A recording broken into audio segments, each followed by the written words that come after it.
Toujours dans votre acte du jour de ce jeudi 11 décembre 2025 sur VIP People TV suñ fa jógee dañuy des foofa ci Assemblée nationale dem seeti ji Thierno Alassane Sall ginnaaw nag ay kàddu yoo xamante ni jot na ko yëkkati moom it foofa ci Assemblée nationale ginnaaw bi ñu doon voté budget ki nga xamante ni mooy Maimouna Dièye ginnaaw nag lépp loo xamante ni ñu ngi ko jagleeloon moo jëmoon ci wàllu lii nga xamante ni mooy indemnisation bi nga xam daal def nañ ko ay détenus yi nga xamante ni mooy ay militants Pastef muy juróomi milliards yoo xamante ni daal jël na ko daal di koy joxe mu ne daal du xaalis boo xamante ni dañ ko décaissé mais xaalisu li nga xamante ni tey ji mooy ministère am moom la daal di décaissé dama bëgg ji déglu ji Thierno Alassane Sall dellu si séddale 5 milliards yi te tuddee ko indemnisation des victimes lu leen ci neex ngeen di doxale dama leen di jox benn exemple lu simple te lu tax ngeen mën a def loolu da ngeen teggi mbir mi ci loxoy justice yóbbu ko seen loxo tëju seen biir d'ailleurs ci ay meeting ak ay terra meeting ngeen di rendre compte wala ay manifestation pour mën a doxal nu mu leen neexee am na benn victime bu doon victime rek au sens légal et juridique du terme am na benn victime boo xam ne laaj naa ko bala ñuy tàmbale ndax gars yi woo nañ la ndax gëstu nañ la sénégalais yëpp dañu gis ñu lakk këram jéem ko faagaagal sénégalais yëpp seede ni ba muy def loolu dafa taxaw di def liggéeyam un avocat dans l'exercice de ses fonctions maître El Hadji Diouf on a tenté de l'assassiner sous les joues de tout le monde et pourtant on a brûlé chez lui. Et pourtant, à ce jour, la preuve, c'est que vos réactions prouvent que, parce qu'il appartient à un camp, parce que dafa am fu mu bokk, parce que dafa am fu mu féete woon nekkatul victime. Donc victime yi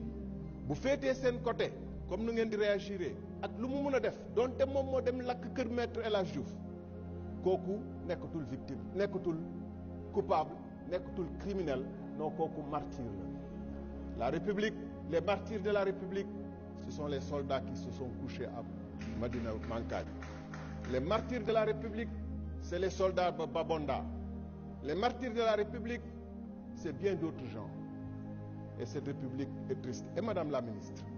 et les étudiants, parlons des étudiants qui se sont battus hier et qui empêchaient que le procès de M. Ousmane Sonko puisse se tenir. À l'époque, c'était des héros. Aujourd'hui, les mêmes étudiants bloquent les routes pour les motifs tout à fait aussi valables pour eux, à savoir le non-paiement de leur bourse. Vous leur avez promis d'ailleurs au passage un monde meilleur quand vous viendrez au pouvoir. Mais le peu que Macky Sall ou Abdoulaye Wade leur avait laissé et que vous aviez promis de changer, le monde que vous aviez promis de changer pour eux, vous leur dites que ce monde-là était trop beau. Parce que nos prédécesseurs n'avaient pas de force, assez de courage et de force pour appliquer la loi. Et ces étudiants aujourd'hui connaissent une régression terrible. Pourtant hier, quand ils se battaient avec les mêmes méthodes, face aux mêmes forces de sécurité, qui étaient hier des criminels, aujourd'hui ces forces de sécurité sont les héros et les héros d'hier sont devenus les coupables. Je veux parler des étudiants. En refusant de lever la loi d'amnistie, en refusant des procès clairs, vous privez aux victimes d'une chose essentielle.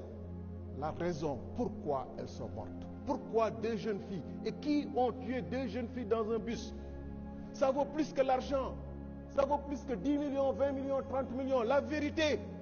kon ñoo ko déggandoo muy kàddu yoo xamante ni moom Thierno Alassane Sall yëkkati na ko daal di recadrer sévèrement ki nga xamante ni mooy le ministre Maimouna Dièye ginnaaw juróomi milliards boo xamante ni xaalisu Sénégal la ñu yëkkati ko daal di koy jagleel li nga xamante ni démb ñoo doon taal li nga xamante ni mooy ay biir di yàq li nga xamante ni mooy alalu askan bi di yàq bien public tey ñu jox ko en tout cas loolu daal wuutee nag ak li nga xamante ni tey jii moom lañ jaay askan bi muy jubal jubanti ñi ngi leen doon xaar nag ci lu nekk sauf cas bu mel nii ñoom ñi daal di ciy teg seen tànk en tout cas doon na daal ay révélation yoo xamante ni moom Thierno Alassane Sall daal dina koy yëkkati daal jagleel ko ki nga xamante ni tey jii mooy Maimouna Dièye et en même temps jamono jooju ñi nga xamante ni démb ñoo taxawoon pour empêcher li nga xamante ni mooy procès leaderu parti Pastef bi am pour défendre ko jëmale ko ci ñi nga xamante ni mooy procès digganteem ak Adji Sarr ñooñu bërki démb ñoo wàcc ci télé bi di xeex pour que ñu mën leen fay seen bourse alors que juróomi milliards yooyu tey suñ ko tegoon fayoon na rappelu bourse ñi nga xamante ni mooy étudiants yi kon mën nañu jàpp ne que daal Pastef dañu nekk ci réew bi mais amul dara loo xamante ni lu jub wala lu jubbanti moom la ñu bëgg a def parce que tey jii suñu nee jubal jubanti ñoom xamuñu sax baat boobu ba koy wax ndaxte ci lu dëng rek la ñu nekk depuis ko ñu nekk ci bopp état bi en tout cas mu doon daal réponse boo xamante ni moom Thierno Alassane Sall daal dina koy jagleel ki nga xamante ni mooy Maimouna Dièye